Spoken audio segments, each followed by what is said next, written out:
Different systems ಕೆಲಸ ಮಾಡ್ತಾ ಇರ್ತವೆ. ಫಸ್ಟ್ ಕ್ಲಾಸ್ ನಲ್ಲಿ ಇದ್ರ ಬಗ್ಗೆ ನಾನು ಹೇಳಿದೀನಿ, ಕ್ರಿಯೆಗಳು ಅಂತ. ಈ ಎಲ್ಲಾ ಸಿಸ್ಟಮ್ಸ್ ಸರಿಯಾಗಿ ಕೆಲಸ ಮಾಡಿದಾಗ ಮಾತ್ರ ಮನುಷ್ಯ ಆರೋಗ್ಯವಾಗಿರ್ಲಿಕ್ಕೆ ಸಾಧ್ಯ. ಆ ಎಲ್ಲಾ ಸಿಸ್ಟಮ್ಸ್ ಸರಿಯಾಗಿ ಕೆಲಸ ಮಾಡ್ಬೇಕಂದ್ರೆ ಶರೀರದಲ್ಲಿ ಎಲ್ಲ ಅಂಗಾಂಗಗಳು ಇರ್ತವೆ ಅಂತ ಹೇಳಿದೀನಿ. ಡಿಫ್ರೆಂಟ್ ಪಾರ್ಟ್ಸ್ ಅಂತ ಹೇಳ್ತೀವಿ, ಮೆದುಳು ಅಂತ ಕರಿತೀವಿ, ಹಾರ್ಟ್ ಅಂತ ಕರಿತೀವಿ, ಕಿಡ್ನಿ. ಹಾಗೆ ಪ್ರತಿ ಸಿಸ್ಟಮ್ ಗೆ ಸಂಬಂಧಪಟ್ಟಂತ ಆರ್ಗನ್ಸ್ ಏನ್ ಬರ್ತಾ ಇರ್ತವೆ ಅವುಗಳ ಬಗ್ಗೆ ಅಲ್ಲಲ್ಲೇ ತಿಳ್ಕೊಳ್ತಾ ಹೋಗ್ತಾ ಇರ್ತೀವಿ. ಬಟ್ ಎಲ್ಲ ಅಂಗಾಂಗಗಳು ಸರಿಯಾಗಿ ಕೆಲಸ ಮಾಡ್ಬೇಕು ಅಂತಂದ್ರೆ every organ is made out of cells, ಜೀವಕಣಗಳು. ಸೊ ಆ ಜೀವಕಣಗಳ ಬಗ್ಗೆ ನಾವು ಆಲ್ರೆಡಿ ಸೆಕೆಂಡ್ ಕ್ಲಾಸ್ ನಲ್ಲಿ ತಿಳ್ಕೊಂಡಿದೀವಿ. This is step by step ಹೋಗ್ತಾ ಇದೀವಿ. ಬಹುಶಃ ಎಲ್ಲಾ ಕ್ಲಾಸ್ ಅನ್ನ ಒಂದು ತಪ್ಪಿಸದರೆ ನೀವು ರೆಗ್ಯುಲರ್ ಆಗಿ ಅಟೆಂಡ್ ಮಾಡಿದ್ರೆ at the end of the course I am confident ಒಬ್ಬ ಡಾಕ್ಟರ್ಗೆ ಬೇಸಿಕ್ಸ್ ಏನ್ ಗೊತ್ತಿರಬೇಕು ಅದೆಲ್ಲ ನಿಮಗ್ ಗೊತ್ತಿರುತ್ತೆ ಫ್ರೆಂಡ್ಸ್.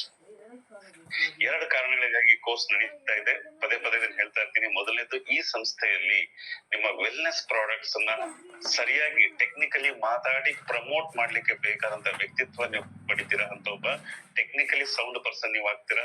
ಅದಕ್ಕೆ ಬೇಕಾದಂತ ಶಿಕ್ಷಣ ಏನ್ ಪಡಿತಾ ಇದ್ದೀರಾ.